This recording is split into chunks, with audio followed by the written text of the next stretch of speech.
আজ 31শে জুলাই মুন্সী প্রেমচন্দের জন্মদিন। তার আসল নাম ছিল ধনপত রায় শ্রীবাস্তব।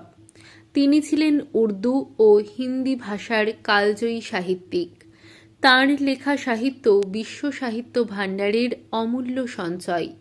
প্রেমচন্দ রচিত প্রায় যাবতীয় সাহিত্য বাংলায় অনূদিত ও বহুল পাঠ্য। আধুনিক হিন্দি কথাসাহিত্যে তিনি ছিলেন যথার্থ যুগস্রষ্টা। তাঁর সাহিত্য ছিল নবচেতনার মাইল ফলক। তাঁর অন্তর্নিসৃত প্রতিটি লেখায় হিন্দি সাহিত্য আধুনিকতার পরশ পায়। এই সাহিত্যকর্মে ছিল না কোনো কল্পকাহিনী বা কোনো ভোজবাজির অবতারণা। পরিবর্তে সেখানে বাস্তবের মানুষের কথা স্থান পেয়েছে। সমাজ জীবনের দৈনন্দিন জীবনগাথা, বাস্তবের শক্ত ভূমিতে সমাজের শোষণ, বঞ্চনা, অত্যাচার, নানা নিপীড়ন, জাতপাত, ধর্মান্ধতা, নারী জাতির প্রতি নিদারুণ নিয়মের শৃঙ্খল, সমাজে নারীদের কোনো সম্মান ছিল না। সংসারের চাকায় পিষ্ট অসহায় এক নারী। তাই প্রেমচন্দের সাহিত্যে অপমানিত, লাঞ্ছিত মানুষের জীবন সংগ্রাম ছিল মূল উপজীব্য। মুন্সী প্রেমচাঁদের নির্মলা উপন্যাসে যৌতুক প্রথা, অসম বিবাহ এবং পিতৃতান্ত্রিক সমাজের নিষ্ঠুর চাপে এক তরুণী নারীর নিঃশব্দ ট্র্যাজেডি ও করুণ পরিণতি অত্যন্ত বাস্তবসম্মতভাবে ফুটিয়ে তোলা হয়েছে। অতিরিক্ত যৌতুকের চাপের কারণে নির্মলার প্রথম ঠিক হওয়া বিয়ে ভেঙে যায়। বাধ্য হয়ে 15 বছরের কিশোরী নির্মলাকে তার বাবার বয়সী এক বয়স্ক বিধবা মানুষ মুন্সী তোতারামের গলায় পরিয়ে দেওয়া হয়। বয়সের ফারাকের কারণে স্বামীর মনে অকারণে সন্দেহ দানা বাঁধে, যা পুরো পরিবারকে ধ্বংসের মুখে ঠেলে দেয়। নতুন সংসারে নিজের কোনো মতামত বা সম্মান ছিল না। উল্টে সৎ ছেলেদের বয়সী হওয়ায় সে চরম মানসিক যন্ত্রণার শিকার হয়। পারিবারিক অশান্তি, ভুল বোঝাবুঝি এবং তিলে তিলে জমে থাকা দুঃখ কষ্ট নির্মলার পুরো জীবনকে বিষিয়ে তোলে ও মর্মান্তিক পরিণতির দিকে নিয়ে যায়। এবার আমরা একটু পিছিয়ে দেখি। প্রেমচন্দের জন্ম উত্তরপ্রদেশের বারাণসী জেলার লামিহা গ্রামে। বাবা ছিলেন পোস্টমাস্টার। স্বল্প আয়ে সংসার চলত। শিশু বয়সেই মাতৃহারা হন তিনি। ফলত বিমাতার কাছেই নানা মানসিক কষ্টেই বড় হওয়া। 7 বছর বয়সে মৌলবী সাহেবের মাদ্রাসায় পড়াশোনা শুরু।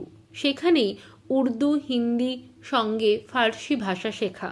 এরপর স্কুল জীবনে পড়াশোনা চললেও বোর্ডে অঙ্কে ফেল করায় বোর্ড উত্তীর্ণ হতে পারেননি। বাবার বদলির সঙ্গে সঙ্গে নানা জায়গায় ঘুরে নিতেন বাবার সঙ্গে। এই সময় বুদ্ধিলাল বলে এক পুস্তক বিক্রেতার সঙ্গে আলাপ হয় তার বই বিক্রি করে দেবার জন্য। এই কাজের ফাঁকে শুরু হলো বই পড়া। একদিন স্কুলে ইংরেজি বই দিতে গিয়ে আলাপ হলো স্কুলের হেডমাস্টার মশাইয়ের সাথে। তিনি এই কাজের প্রতি নিষ্ঠা দেখে স্কুলে চাকরি দেন। এই সময় থেকেই প্রেমচন্দ নিজের জীবনে নতুন কিছু ভাবতে শুরু করলেন। নিজের জীবনে একজন বিধবা মহিলাকে বিয়ে করেন। এই প্রেক্ষাপট তাঁর সাহিত্যে অনেকটাই স্থান পেয়েছে।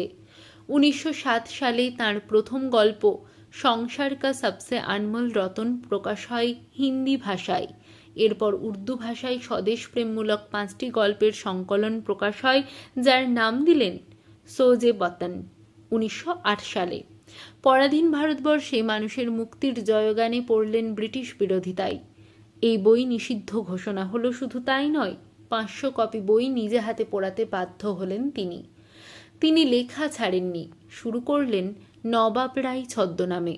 হয়তো গুলিবন্দুক নিয়ে লড়াই করেননি, কিন্তু তাঁর লেখার মশাল জ্বালিয়েছিলেন যার শিখায় কৃষক, মজদুর, নিম্নবিত্তের মানুষের মধ্যে শুরু হলো গণজাগরণ। এই মানসিকতা থেমে থাকেনি। এই জন্যই তাকে কলম কা সিপাহী বলা হয়। রাজনৈতিক কারণেই তিনি সরকারি শিক্ষকের চাকরি ছেড়ে গোরখপুরে গান্ধীজির সাথে পরিচয়ের পর অসহযোগ আন্দোলনে যোগ দেন। সমান্তালে লেখা চালাতেন তার কর্মভূমি উপন্যাসে। ভারতের স্বদেশী আন্দোলন, শোষণ ও দাসত্বের শৃঙ্খলের বিরুদ্ধে মানুষের মনে ক্ষোভ জন্মায় এবং নারী পুরুষের সম্মিলিত বিদ্রোহ ও আত্মবলিদানে উদ্বুদ্ধ হয় স্বাধীন ভারতের লক্ষ্যে। সেবা সদন উপন্যাসে সমাজের মধ্যবিত্ত মানুষের নানা বিড়ম্বনাময় জীবনের ছবি, নারী শিক্ষার প্রয়োজন তুলে ধরেছেন। জাতপাতের বিভাজন, অসবর্ণ বিবাহ, জঘন্য পণপ্রথার নিপীড়ন সঙ্গে গণিকাবৃত্তি যে সমাজই সৃষ্টি করে তা স্পষ্ট করেছেন।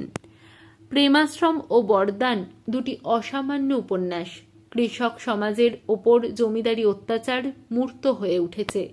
প্রতিজ্ঞা উপন্যাসেও জাতের বিভাজন বড় বেশি প্রকট করে তুলে ধরেছেন। ছোট গল্প সদ্গতিতেও সমাজের বর্ণবৈষম্য এবং জঘন্য শোষণের চিত্র তুলে ধরেছেন।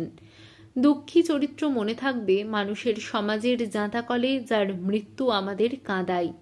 মুক্তিমার্গ গল্পে লেখক দেখিয়েছেন নিম্নবিত্ত মানুষের মধ্যে যাতে ঐক্য বিনষ্ট হয়, উচ্চবিত্তরা সেই চেষ্টাই করেন, সে কারণেই তাদের সমস্যা বাড়ে। তার লেখায় সাম্প্রদায়িক সম্প্রীতির কথা তুলে ধরেছেন পঞ্চপরমেশ্বর গল্পে।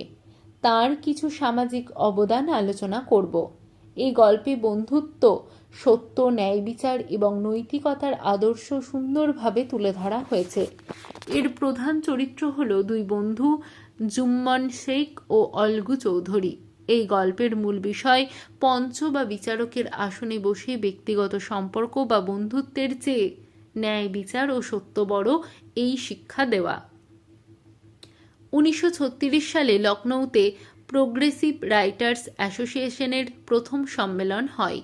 এই সম্মেলনের উদ্যোক্তা ছিলেন মুলুক রাজ আনন্দ।